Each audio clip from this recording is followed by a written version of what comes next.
देश नागरिकों का देश है, किसी का राजा का देश नहीं है। जो अगर पुलिस खड़े हैं, इनकी लाठी भी आपके टैक्स से आए हुए हैं, जिससे आपको शायद मार पड़ती होगी, वो भी आपके टैक्स से आए हुए हैं। नहीं कह रहा हूं मैं पुलिस को कुछ गलत नहीं कह रहा हूं, एक सिस्टम जो है उसकी बात कह रहा हूं। अगर वो लाठी उठा के बोलते हट यहां से, तो आप जल्दी साइड हो जाएंगे। और मान लीजिए रात को 8 बजे है, घर जाओ यहां से, तो तुरंत बोलेंगे मारिए मत, हम चले जाएंगे। क्योंकि आप प्रजा है। नागरिक होते तो पूछते कि भाई मार क्यों रहे, तुमको किसने अधिकार दिया मेरे ऊपर मारने का? मेरा ही देश में मुझे सेवा करने के लिए जो निवृत्ति हुए, आप हमें मार कैसे सकते, ये पूछते नागरिक होते तो। सिर्फ प्रधानमंत्री से सवाल पूछने का या मुख्यमंत्री से सवाल पूछने की बात नहीं है। 2 जिले में मैं भी डीएम रह चुका हूं, कलेक्टर रह चुका हूं। एक नागरिक सरकारी ऑफिस में, दफ्तर में हाथ जोड़ के ही आता है, हक से नहीं आता है। हक से सवाल पूछने के लिए एक सरकारी दफ्तर में नहीं जाता है। क्यों? अपना हक नहीं समझता है। ये देश नागरिकों का देश है, किसी का राजा का देश नहीं है। जो अगर पुलिस खड़े हैं, इनकी लाठी भी आपके टैक्स से आए हुए हैं, जिससे आपको शायद मार पड़ती होगी, वो भी आपके टैक्स से आए हुए हैं। पर मान लीजिए आप इधर से चल रहे हैं, नहीं उनको कुछ वो नहीं कह रहा हूं मैं, पुलिस को कुछ गलत नहीं कह रहा हूं, एक सिस्टम जो है उसकी बात कह रहा हूं। अगर वो लाठी उठा के बोलते हट यहां से, तो आप जल्दी साइड हो जाएंगे। और मान लीजिए रात को 8 बजे है, घर जाओ यहां से, तो तुरंत बोलेंगे मारिए मत, हम चले जाएंगे।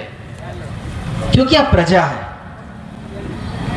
नागरिक होते तो पूछते कि भाई मार क्यों रहे, तुमको किसने अधिकार दिया मेरे ऊपर मारने का? मेरा ही देश में मुझे सेवा करने के लिए जो निवृत्ति हुए, आप हमें मार कैसे सकते, ये पूछते नागरिक होते तो। पर हम वो नहीं पूछते, हम मुझसे मारिए मत, चले जाएंगे आप। और मार क्यों रहे? जब अपने आप को नागरिक नहीं महसूस करते, तो सरकार से जिम्मेदारी मत एक्सपेक्ट करिए, उसकी उम्मीद मत रखिएगा।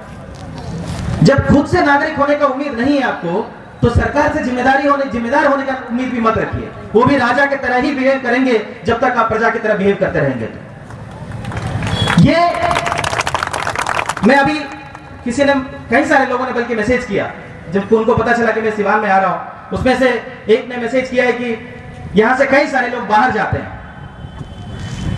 वो क्योंकि काम के लिए बाहर जाते हैं, और शायद ड्राइवरी करने का कई सारे लोग निकलते हैं यहां से। उन्होंने लिखा है कि बिना घूस का हमें ड्राइविंग लाइसेंस मिलता ही नहीं, हेवी मोटर का जो है ड्राइविंग लाइसेंस मिलता ही नहीं यहाँ पे। और हम दूसरी स्टेट से, दूसरे जिलों से जाके वो ड्राइविंग लाइसेंस बना के यहाँ से कहीं और जाके नौकरी ढूंढते हैं। और वो चाह रहे थे कि मैं इस मुद्दे को इस मन से बोलूं, भाई सिवान मेरा है कि आपका है? मेरा। अगर आपको यहाँ पे दिक्कत है, आप सवाल पूछेंगे कि आप उम्मीद रखेगा कोई और आके वो सवाल उठाएंगे? पहले ये अपना है, ये सोचना जरूरी है, ये समझना जरूरी है।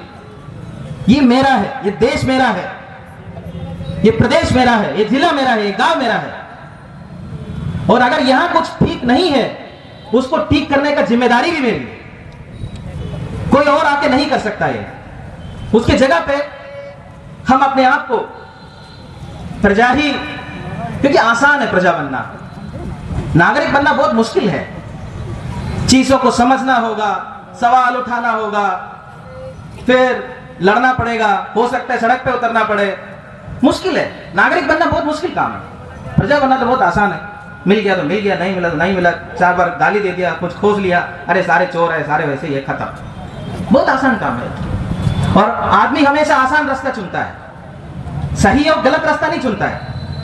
ये सोचता भी नहीं कि सही क्या है गलत क्या है, आदमी सोचता है आसान क्या है, और आसान क्या है उसको चुन लेता है। पर इसके साथ साथ एक और चीज हुआ है आज। जैसे एक छोटा सा एग्जांपल बताऊंगा। डैन कहन करके एक रिसर्चर है, सोशल साइंटिस्ट है, एक ऐसे नाम मान लीजिए। उन्होंने एक चीज स्टडी करके बताया है कि जब हमारी पहचान, हमारी आइडेंटिटी को हमें लगता है कि कुछ खतरा है, चाहे वो आइडेंटिटी हो सकता है हिंदू होने का हो, मुसलमान होने का हो, कोई जात का हो, कोई प्रदेश का हो, कोई भी तरीके का हो, उस पहचान पे जब कोई सवाल हमें लगता है कि उसको खतरा है, तब हमारी सोचने की क्षमता जो है वो कम हो जाती है। अगर आज सवाल होना चाहिए था कि पेट्रोल के दाम क्यों इतने बढ़े हैं, पर वो नहीं होता। क्यों भाई? जब हिंदू खतरे में है तो क्या 50 रुपए ज्यादा नहीं दे सकता पेट्रोल के लिए? ये वो इसलिए नहीं है कि हिंदू खतरे में है, इसलिए वो नहीं है। ये दिमाग में आ जाता है कि पहचान, हमारे अस्तित्व खतरे में है तो थोड़ा बहुत नुकसान तो सह लेंगे ना, चाहे पेट्रोल का हो चाहे डीजल का हो, कोई बात नहीं, तो लाठी भी मार लो चलेगा। धर्म बचना चाहिए। वो खतरे में वो ज्यादा इंपॉर्टेंट है।